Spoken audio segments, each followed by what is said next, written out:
A Secret Worth Millions. Chapter 1. The Thorn of Desire.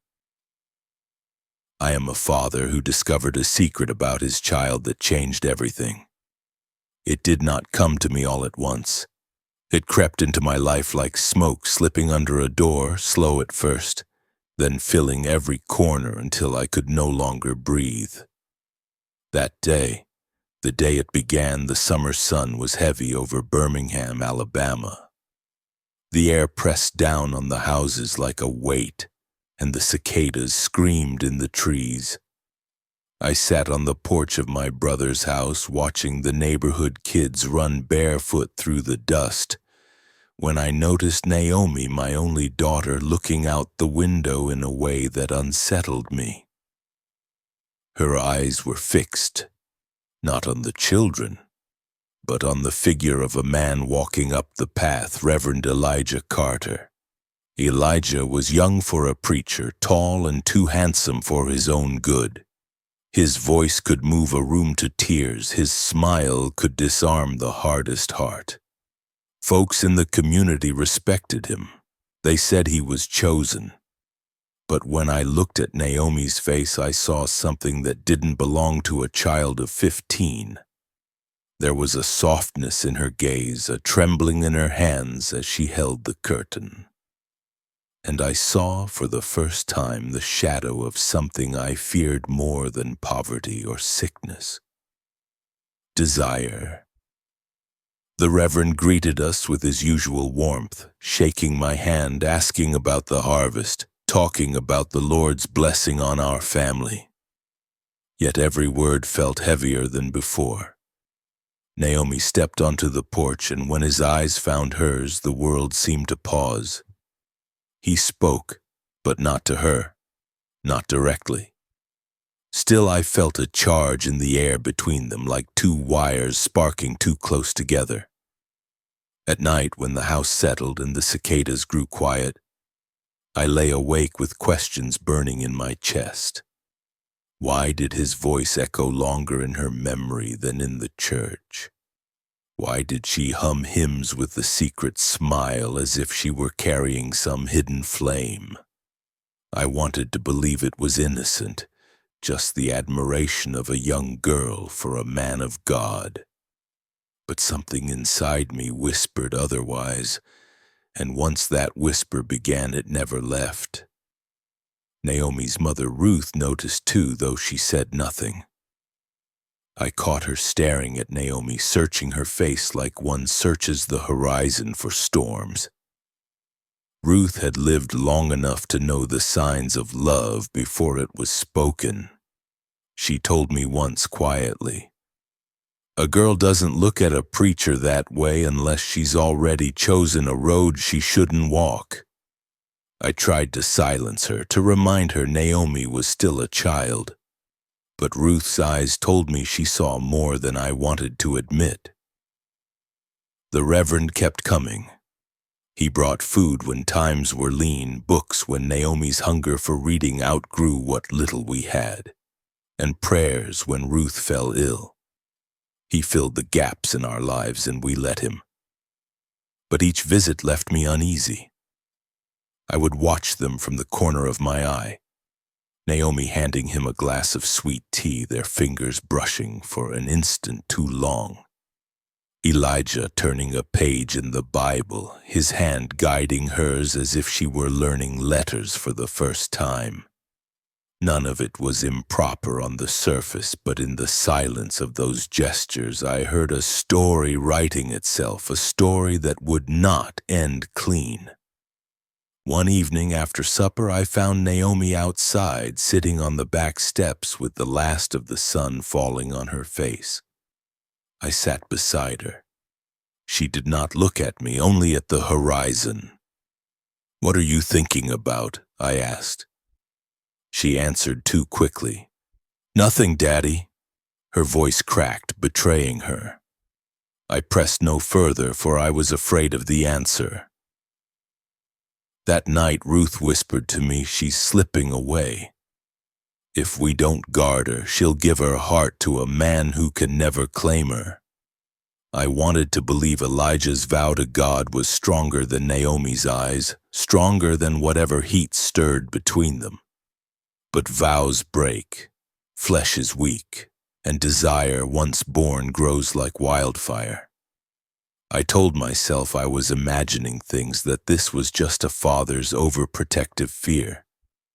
But deep inside I knew the truth, the way Naomi leaned forward whenever Elijah spoke, the way her laughter softened in his presence, the way he lingered on our porch after his sermons. All of it added up to something I wished I had never seen. It was the birth of a secret, and secrets have a way of outliving even the loudest prayers. From that summer on, my house no longer felt safe. It became a stage for a play no one admitted they were acting in. Naomi walked lighter, as if she carried a treasure no one else could see. Elijah preached harder, as if he were shouting down a voice that rose inside him when he looked at her. And I stood in the middle, a man torn between love for his child and fear of the road she was stepping onto. I did not know then how far that road would stretch or what it would cost, but I knew as sure as the sun would rise again that this story was not one of blessings alone. It was a story built in silence, in stolen glances and hidden fire, and I, as her father, had already felt the first thorn press into my skin. Chapter 2.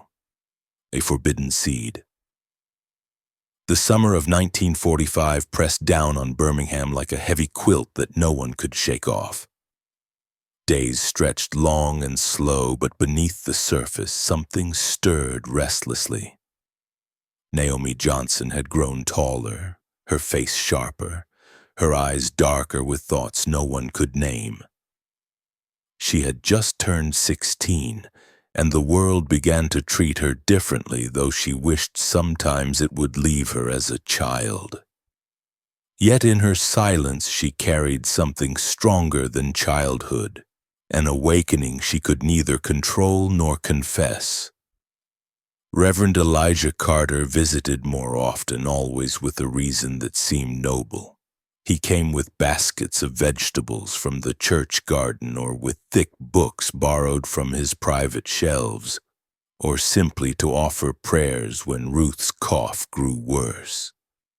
The community welcomed his presence, praising him as a man who served without expecting anything in return. But Naomi's heart told her otherwise. Each time he stepped through the door, her pulse quickened and the air thickened between them. The Johnson house was small, the kind of home where walls carried whispers and nothing stayed hidden for long.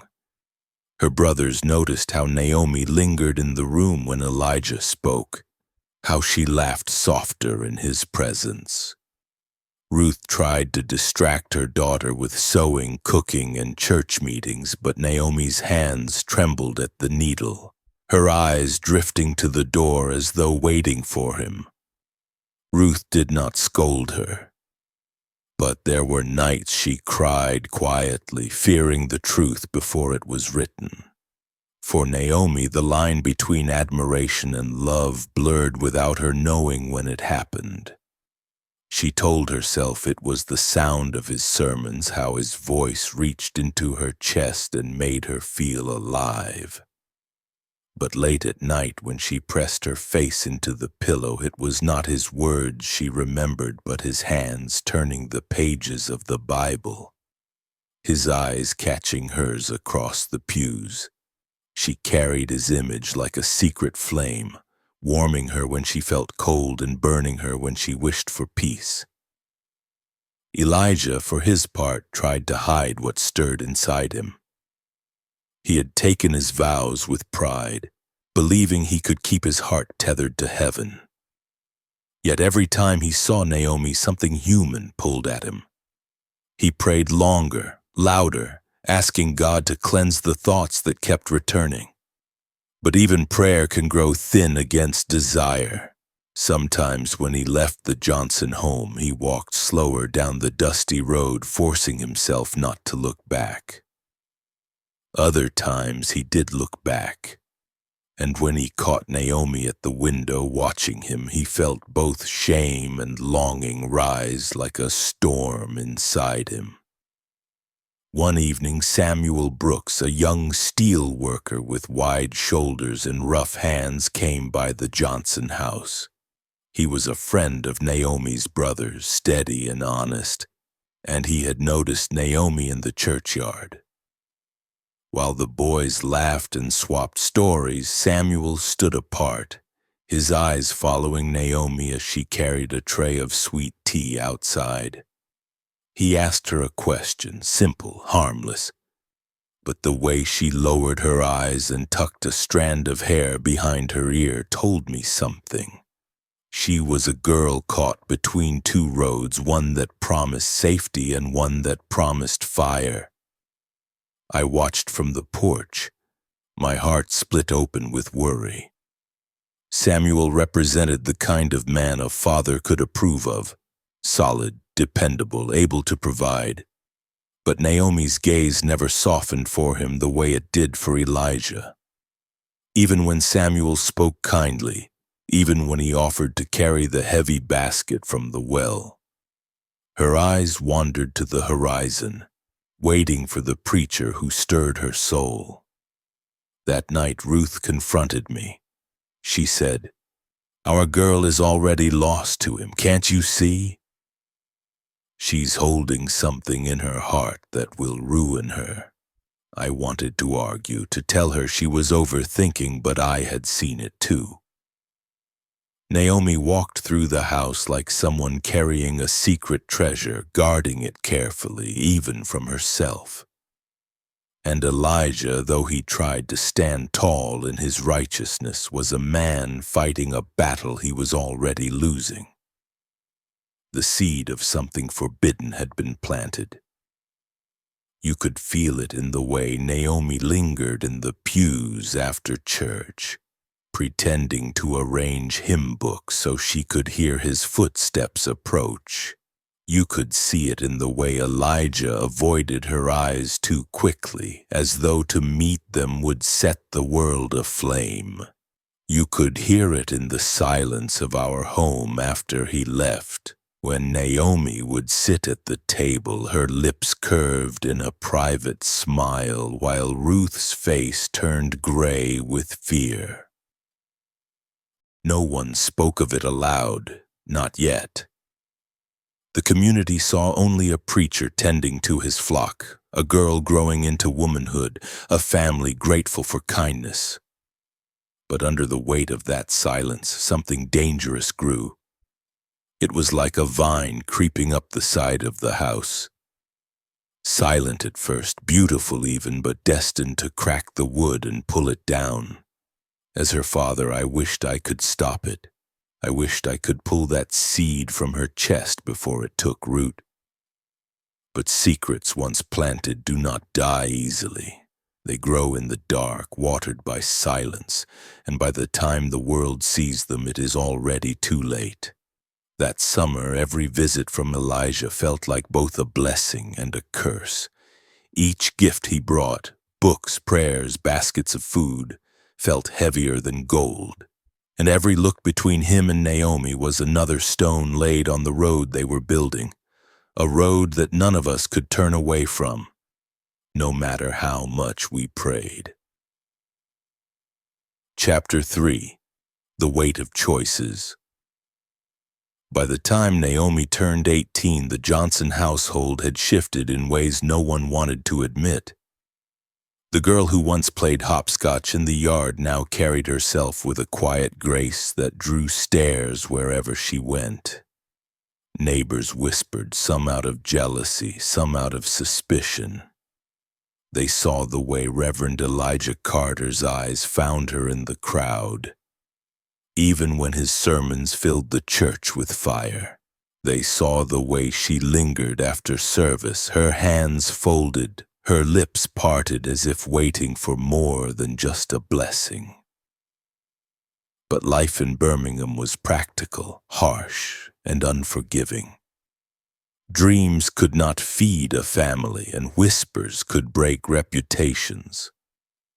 Samuel Brooks, now a steady young man working double shifts at the steel mill, returned to the Johnson home with intent in his stride. He brought with him a new suit bought on credit, a bouquet of wildflowers gathered from the roadside, and the determination of a man who knew what he wanted. He wanted Naomi. Ruth welcomed Samuel with relief, seeing in him a way to anchor her daughter before she drifted too far into dangerous waters. A husband like Samuel, she told her husband late one night, could save her from shame. Her voice trembled when she said it, for she knew what kind of shame she feared most. The shame of a girl tangled in a love that had no place in the eyes of God or man. Naomi accepted Samuel's proposal with a calmness that unsettled me. She did not glow with joy as a bride should. Her lips pressed into a faint smile, but her eyes looked elsewhere. When Samuel slipped the modest ring onto her finger, her gaze flickered almost unconsciously toward the back of the church where Elijah stood. His face unreadable. That single glance told me more than words ever could. Naomi's heart was not in her vow, yet she made it anyway. The wedding was simple, held in the same church where Elijah preached. The pews were filled with neighbors, the air thick with the smell of fried chicken and sweet potato pie waiting outside. Samuel stood proud, his family clapping him on the back, while Naomi walked down the aisle with her head high but her soul heavy. I sat in the front row, my hands clasped, watching the man who had stolen her heart even without touching her. Elijah read from the scriptures, his voice steady, but when his eyes lifted from the page and locked with Naomi's, I saw the truth. His words said holy matrimony, but his silence screamed loss. That night, under dim lights in a small hall, music played as guests danced and laughed. Samuel led Naomi onto the floor, trying to spin her into joy, but she moved stiffly, her smile thin and fleeting. From across the room, Elijah stood like a shadow, refusing to join the celebration, his eyes never leaving her.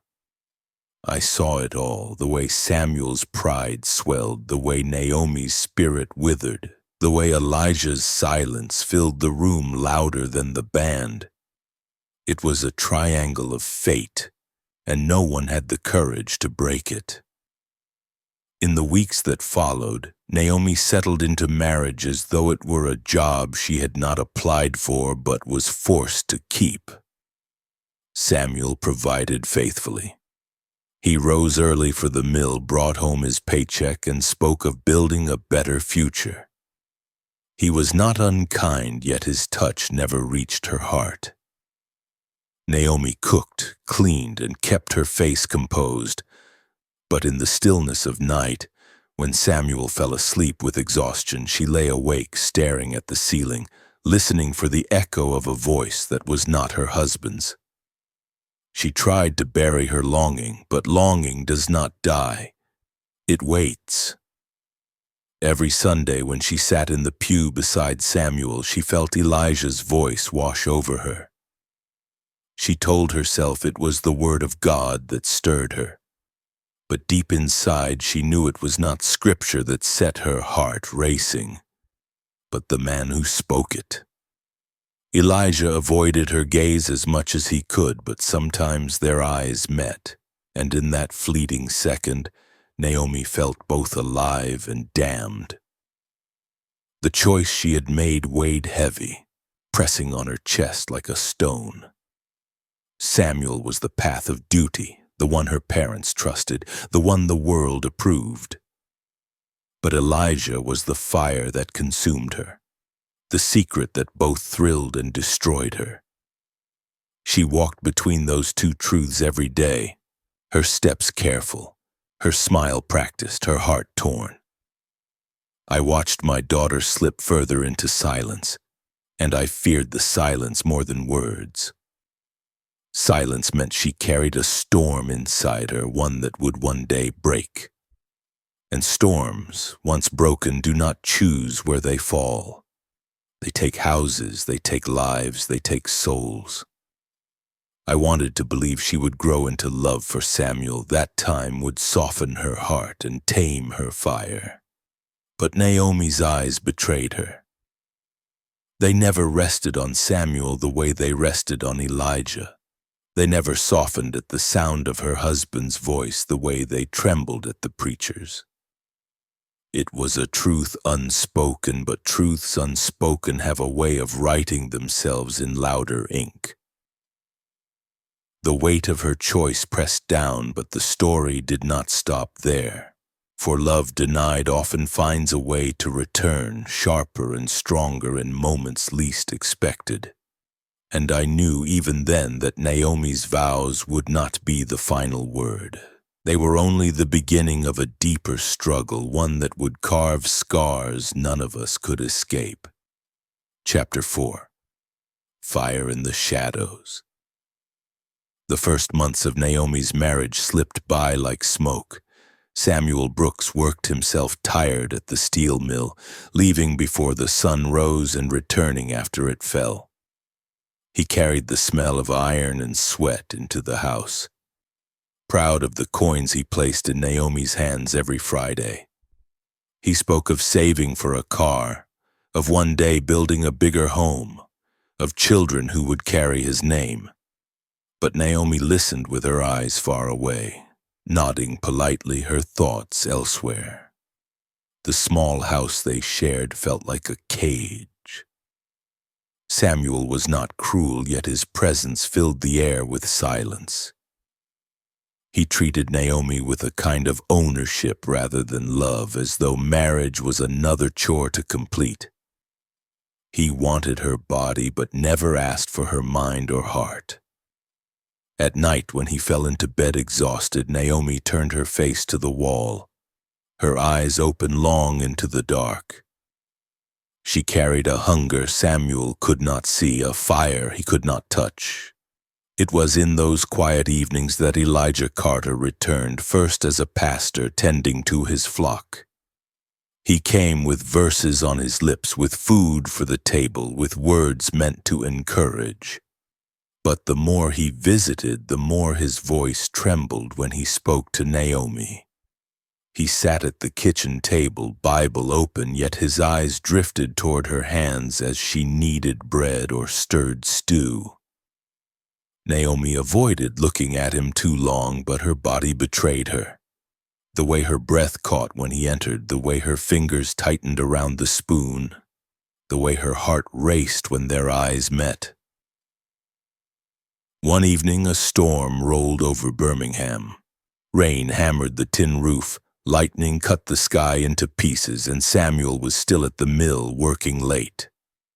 Elijah stopped by, saying he came to check on Ruth's health. Naomi let him in, her dress clinging to her skin from the heat and damp air. They sat in the dim glow of a kerosene lamp, the storm raging outside, their silence louder than thunder. Elijah read a verse, his voice low, but Naomi heard not the words, only the tremor in his tone. "Naomi," he whispered almost against his will. She looked at him, and in her eyes he saw everything he had tried to bury: desire, fear, devotion, and defiance. She rose to take his empty glass from the table, her fingers brushing his. That touch lingered, and in it the storm broke loose. He reached for her hand, and she did not pull away. The Bible fell closed on the table, and in that small house vows were broken, and a fire long denied finally lit. That night gave birth not only to a secret, but to a child, though Naomi did not yet know it. What she felt was both sin and salvation, a love that filled her chest so fully she could barely breathe. When Samuel returned home hours later, wet and tired from the mill, Naomi greeted him with calm hands and steady eyes, hiding the storm that had passed through her soul. The weeks that followed carried the weight of silence. Naomi moved through her days with the same duties, but inside her something grew, both life and guilt. She prayed in the mornings, begging forgiveness, then dreamed at night of Elijah's hands. Her body carried a secret no one could see. But her spirit began to glow in ways Ruth noticed. "There's something in her face," Ruth whispered to me one evening. "Something she's not saying." Elijah threw himself harder into his work at the church. He preached with a fire that shook the pews, warning of temptation, sin, and the cost of straying from God's path. The congregation clapped and shouted, "Amen," but Naomi heard only the struggle in his voice. Every sermon was as much a confession as a warning. He looked at her less now, but when his eyes did find hers, they burned with a love he could no longer deny. As her belly began to swell, Samuel rejoiced, believing his child had been conceived. He walked taller, prouder, telling his co-workers he would soon be a father. Naomi smiled at his joy, but inside her heart trembled. She knew the truth that Samuel would never guess. The child belonged to Elijah, not him. And that truth was both her greatest gift and her deepest curse. Every family carries secrets, but some secrets are heavy enough to bend generations. Naomi's choice, born in one stormy night, would ripple outward, shaping not only her life but the lives of those who had yet to breathe. And though no one spoke of it aloud, the air in Birmingham seemed charged, as if the whole town could sense that something forbidden had taken root in the shadows, and that fire, once lit, would never go out. Chapter 5. The Burden of Truth. The child was born on a cold January morning in Birmingham, the kind of morning when frost covered the fields and the chimneys smoked against a gray sky. Naomi named him David. Samuel held the baby with pride swelling in his chest, his rough hands trembling as he pressed a kiss to the boy's forehead.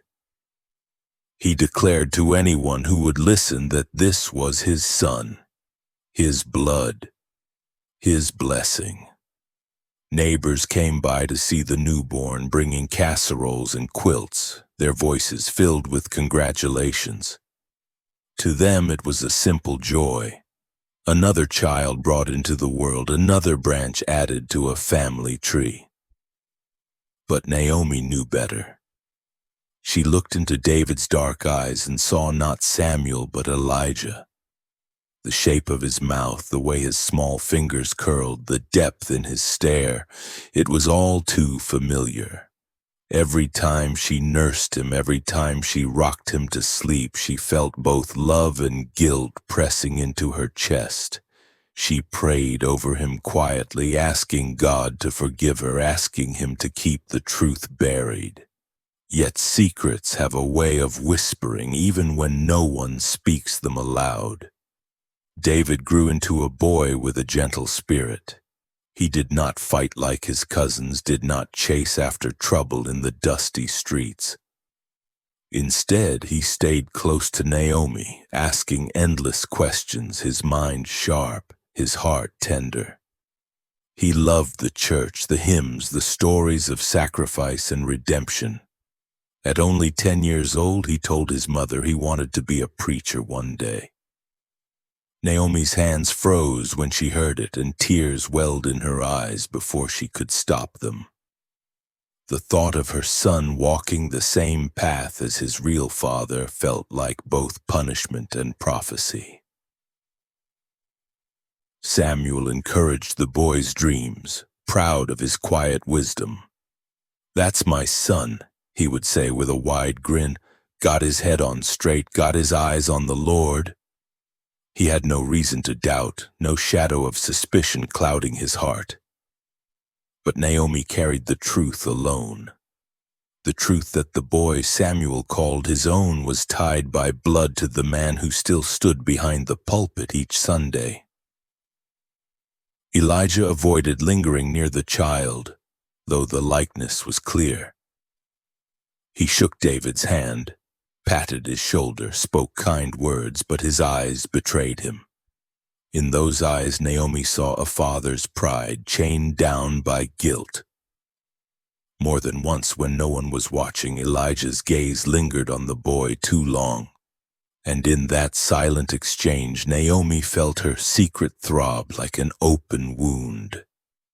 One Sunday afternoon after service, David sat on the porch steps reading from a worn Bible Elijah had given the congregation years before. He read aloud with a clarity far beyond his age. Ruth, his grandmother, listened quietly and said, "That boy's got the voice of a preacher." Naomi forced a smile, but her stomach knotted.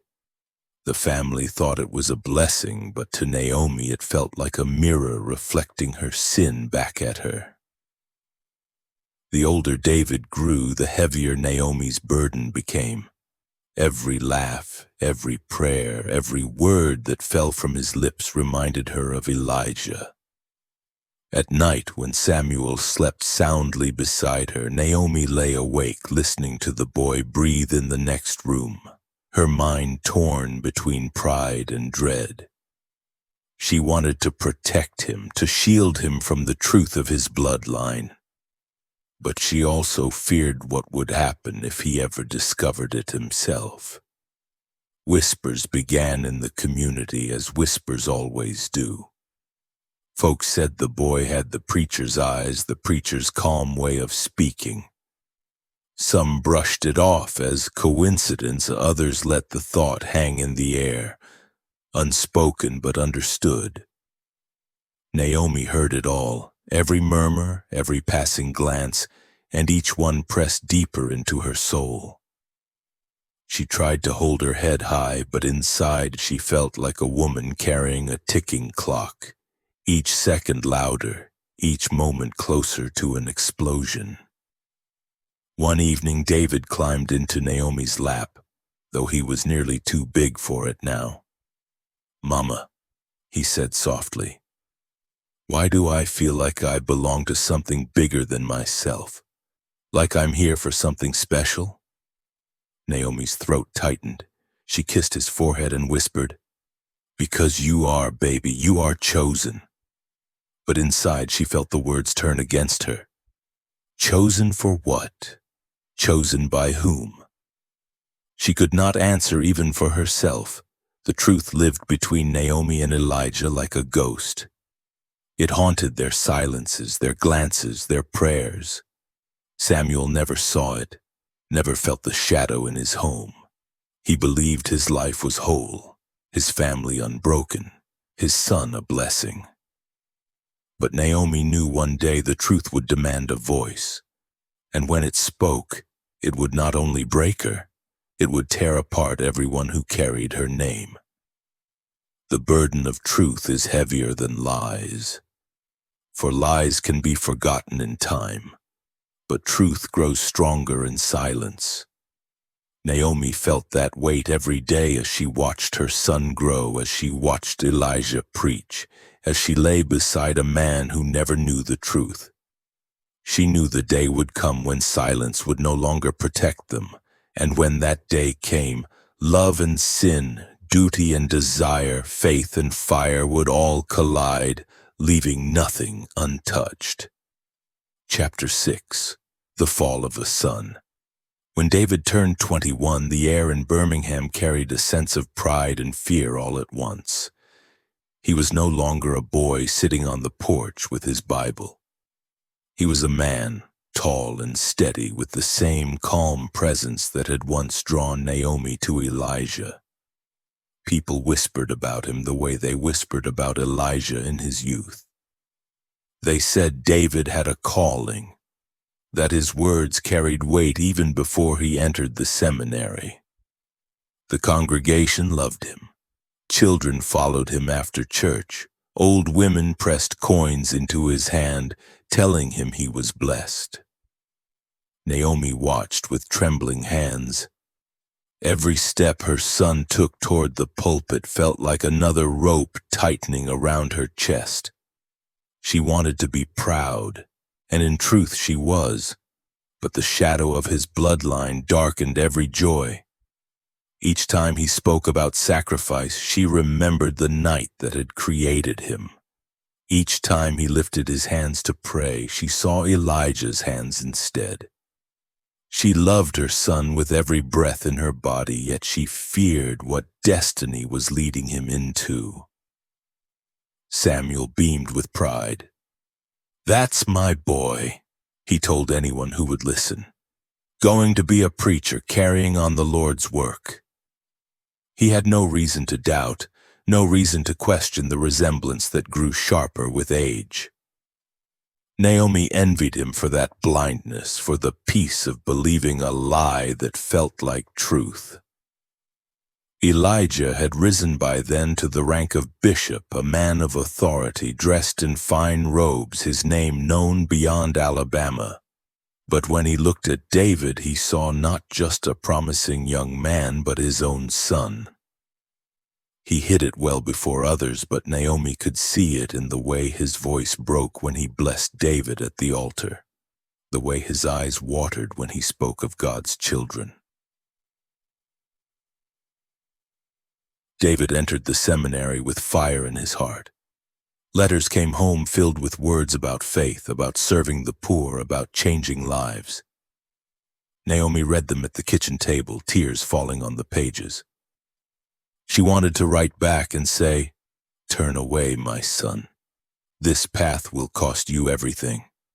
But her hand froze each time. For what right did she have to crush the dream of a boy who only wanted to serve? Then came the summer of 1967 when floods tore through New Orleans. David was sent there with a group of young seminarians to help the families who had lost everything. Naomi begged him not to go. She clutched his arm the night before he left, her voice shaking. "Stay home, David, please. Something in me tells me it's not safe." He smiled at her, that same calm smile Elijah once wore, and said, "Mama, I can't turn away from people who need me." He kissed her forehead and promised to return. Days later, the telegram arrived. David had drowned, saving 2 children swept away by the floodwaters. The children lived. He did not. The house fell into silence so heavy it felt like the walls themselves grieved. Samuel collapsed into a chair, his hands shaking, his voice cracking as he cried out for his son. Neighbors filled the porch, women cooking meals Naomi could not eat, men offering words she could not hear. Ruth held Naomi's face in her hands, whispering prayers that felt too small for such a loss. At the funeral, the church overflowed. People stood outside listening through the open windows. Elijah stepped into the pulpit, his voice breaking for the first time in years.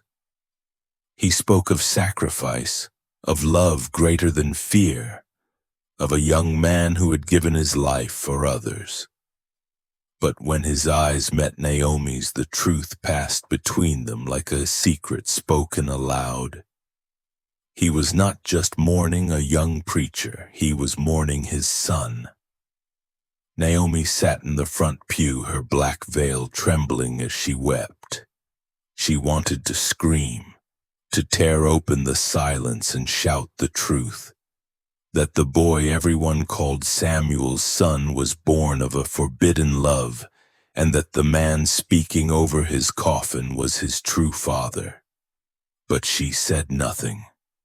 She let the lie live because to speak it would break more lives than it would heal.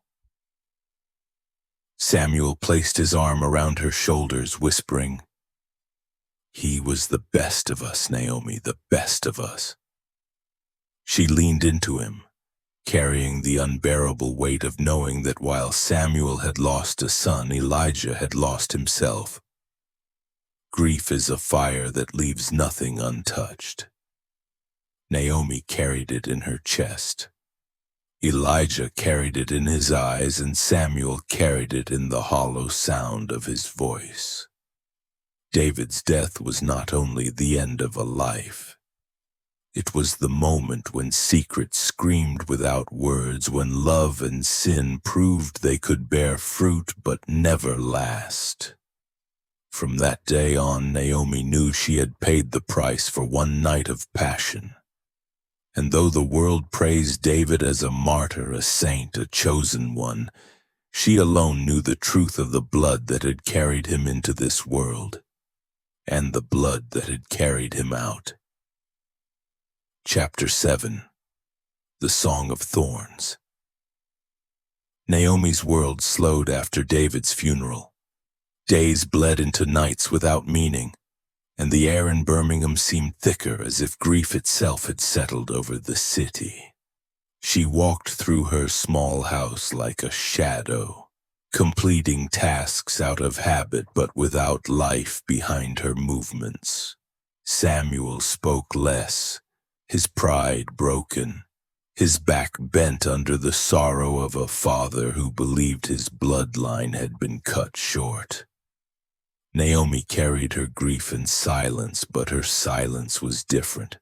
Hers was the silence of secrets that pressed harder with each breath. Faith, her daughter, grew restless in those years. She was bold, sharp-tongued, and wild in spirit. Where David had carried calmness, Faith carried fire. She ran with friends Naomi did not trust, laughed at rules, and looked at her mother with eyes that held more rebellion than tenderness. Naomi loved her, but Faith reminded her daily that not all children could be molded by prayer or sacrifice. If David had been the child of devotion, Faith was the child of defiance. And in that contrast, Naomi saw the strange hand of destiny shaping her life once again. Elijah, older now, carried his title like armor, but the weight of David's death bent him in ways no one else saw. His sermons grew heavier, his eyes darker. He no longer spoke of triumph, but of loss, no longer of heaven's promises, but of earth's thorns. When he visited Naomi one last time, the years had carved lines deep into his face, but his eyes still carried the fire of the man who once loved her in silence. They sat in her parlor with the curtains drawn, the world hushed outside. Elijah's hands trembled as he reached for hers, not as a preacher, not as a bishop, but as a man undone. "Naomi," he whispered, his voice breaking, "I lost more than a son. I lost the life I could have had. I lost you." She held his hand, her tears falling silently onto their joined fingers. For the first time, no barrier stood between them, no vow, no fear, no silence. Only two broken hearts laid bare in the dusk. When Elijah collapsed that night, his body finally giving way, Naomi cradled him as she once cradled their child.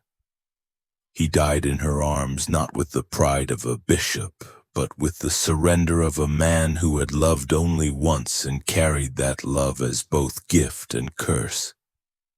She pressed her lips to his forehead, whispering a truth she had never spoken aloud. "You were always his father, and you were always mine." After his burial, Naomi walked home alone, her black dress trailing dust on the road.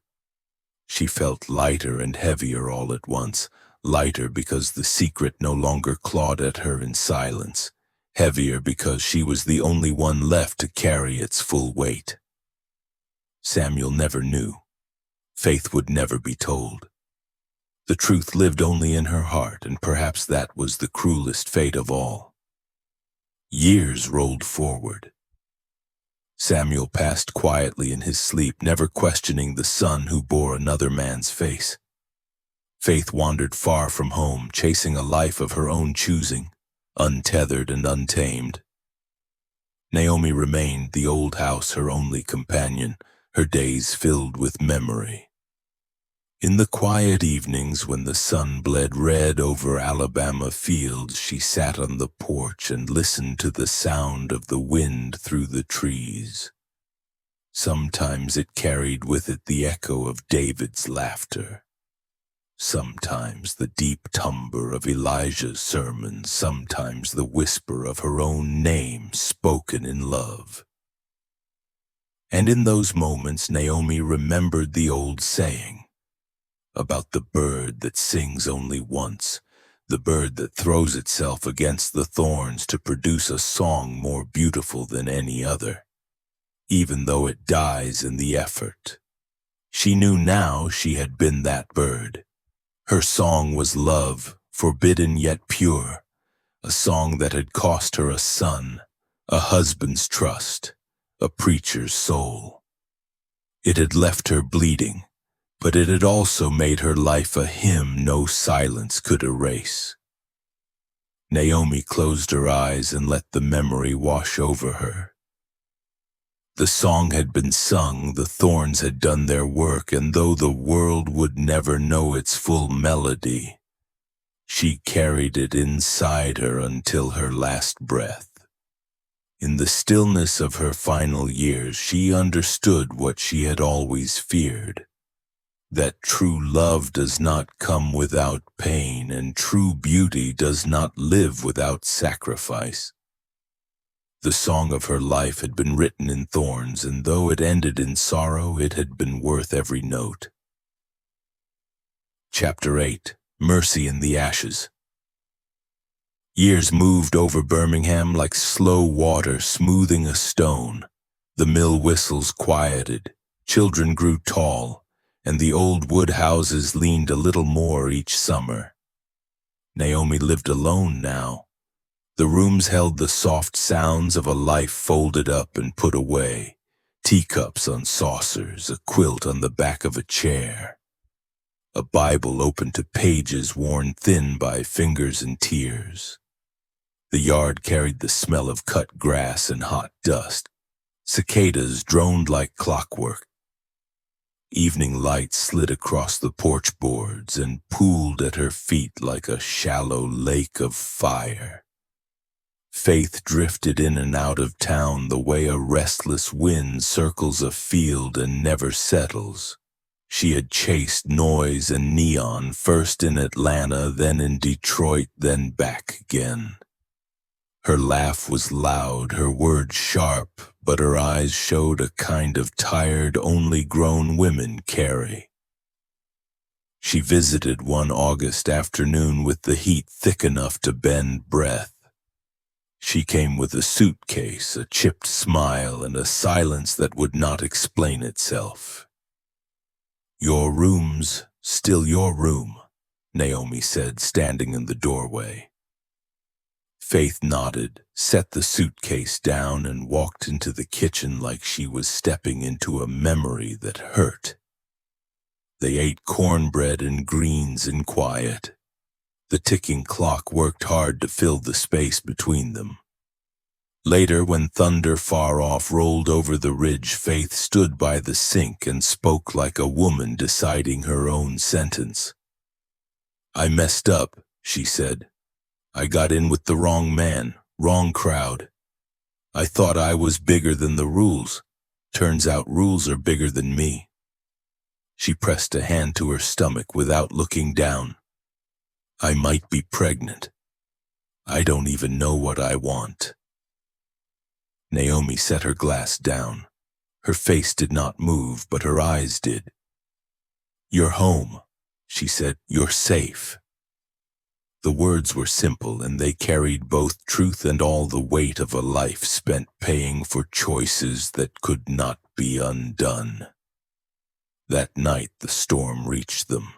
Rain hammered the roof and pushed the trees until they bowed and shook. The house smelled of wet wood and old books. Naomi went to the hall closet and pulled down a tin box with a dent in its lid. She set it on the table between them. Inside lay a bundle of letters wrapped in a faded ribbon, the bow careful, the knot patient as a heartbeat. They were not love letters. They were prayers written down and never mailed. "These are his," Naomi said. She did not say Elijah's name. She didn't have to. He wrote them after David died. He never sent them, he couldn't, but he wrote them, everyone. Her hands trembled, but her voice did not. "Read." Faith untied the ribbon and lifted the first page. The handwriting was strong, the strokes sure, the ink browned with time. She read in a hush the house seemed to respect. "My son, forgive me for speaking to the wind. I have no right to call you mine, but blood writes what lips cannot.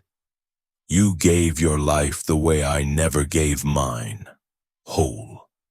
Every sermon I ever preached was a door I walked through instead of home. If I had chosen another road, I might have held you once by sunlight and not this shadow. I loved your mother. I love you. The Lord shall judge me. I pray he is gentler than I was with my own heart." Faith read until her eyes blurred. She set the letter down like it was glass. The storm eased. Crickets tried a small song. Naomi folded her hands in her lap. The room filled with a silence that was not empty but full. Full of hands unclenching, full of lives finally speaking their own names. "Why didn't you tell me?" Faith asked, her voice soft and not unkind. "Because truth can save you or break you," Naomi said. "I didn't know which it would be. I still don't. I carried it until it carried me." She reached across the table and touched Faith's wrist. "You don't have to repeat me. You don't have to be fire to prove you are strong." 2 weeks later, a man and a woman from New Orleans knocked at the door. They stood on the porch in Sunday clothes, hands nervous, eyes bright with something like holy fear. They were the children David had pulled from the flood, grown now, married, with their own little girl clutching a stuffed bear by the ear. They had driven all night to find the mother of the man who saved them. The woman spoke first. "We kept a piece of driftwood from that day," she said, holding out a small cross carved from battered timber. "We didn't know where to bring it. Then we found the old church records." She swallowed, voice shaking. "We owe you our lives. We wanted your hands to hold this." Naomi took the cross. It was smooth where fingers had worried it, rough where the flood had chewed it. She pressed it to her chest, and a long breath left her. A breath she felt like she had been holding for 20 years. "Thank you," she said. 2 words, but they carried a continent. They stayed for coffee and stories. The man told how fear had turned into purpose, how he now ran a small clinic in the 9th Ward. The woman said she taught music at the neighborhood school. Their daughter, bright-eyed and bold, explored the house like it was a map. She stopped at David's photo on the shelf and asked, "Is he our angel?" No one corrected her. After they left, Faith stood with Naomi at the edge of the porch as pink light soaked the street. "Maybe what breaks us makes room for something else," she said, almost to herself. Naomi nodded. "Or it breaks what needed breaking," she answered. They were not trying to be wise. They were simply telling the truth. When fall came, Faith took a job at the church kitchen, ladling soup into paper bowls, listening more than she talked. She did not run. She did not reach for neon. She stayed where pine smoke curled from chimneys and names were remembered. On a cold morning that tasted like tin and frost, she told Naomi, "I'm keeping the baby." Naomi wrapped her daughter in her arms and felt something inside her finally lay down its weapons. In the months that followed, the house changed shape. It held the small sounds of hope again. Clothes rinsed and hung, recipes whispered, a bright laugh in the hallway. Naomi pulled scraps from old dresses and stitched a quilt, each square a piece of someone they had loved and lost. One square came from Samuel's Sunday shirt, one from the dress Naomi wore the day David first stood at the pulpit to read. One, a tiny corner of black silk, from the scarf Elijah used to wear on winter mornings. She didn't name the pieces, she simply sewed them together so they would keep someone warm. When Faith's labor came, the night was clear and cold. Stars hung low as if listening. The midwife worked calm and steady. Naomi held a bowl of cool water and whispered the old prayers she had never stopped believing in. Just before dawn, the child cried, a sharp, honest cry that sounded like a gate opening. Faith laughed through tears. "Her name is Mercy," she said, simple as that. Naomi touched the baby's cheek and felt the years circle and close. In the weeks after, people came by to see the child. Some brought casseroles, some brought stories. The New Orleans couple mailed a tiny silver cross on a thin chain. The pastor spoke at service about building a small reading room at the church in David's name, a place where children could find quiet and good light. No one spoke of blood or secrets. They spoke of fruit, what a life can grow in others if it is poured out. On a late winter afternoon, Naomi took Mercy out onto the porch. The sun spilled across the boards and lit the dust like slow-moving stars. She held the baby close and hummed what might have been a lullaby, or might have been the sound a mother makes when language runs out. Faith sat beside her with tired eyes and a soft smile.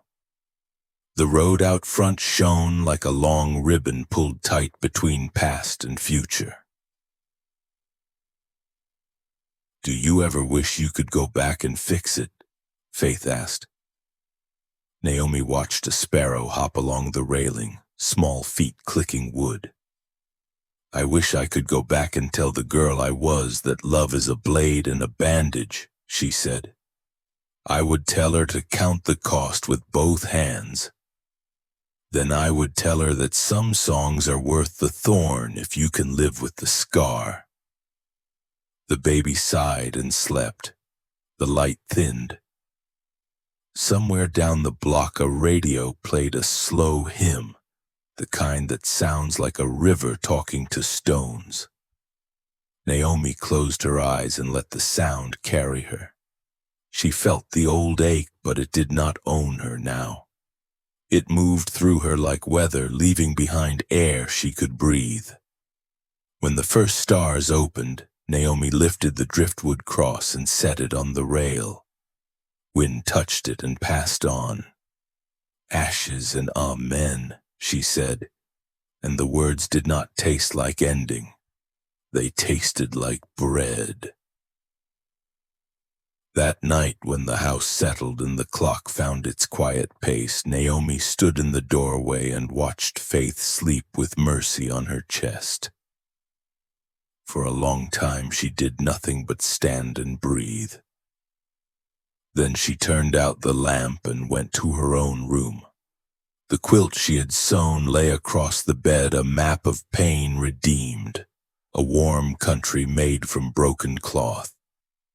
She lay down beneath it and felt for the first time in years that the song inside her had changed. It was still born of thorns, but it did not bleed. It blessed. Outside, the cicadas started up again. The town exhaled. Somewhere far away, water kept moving toward the sea.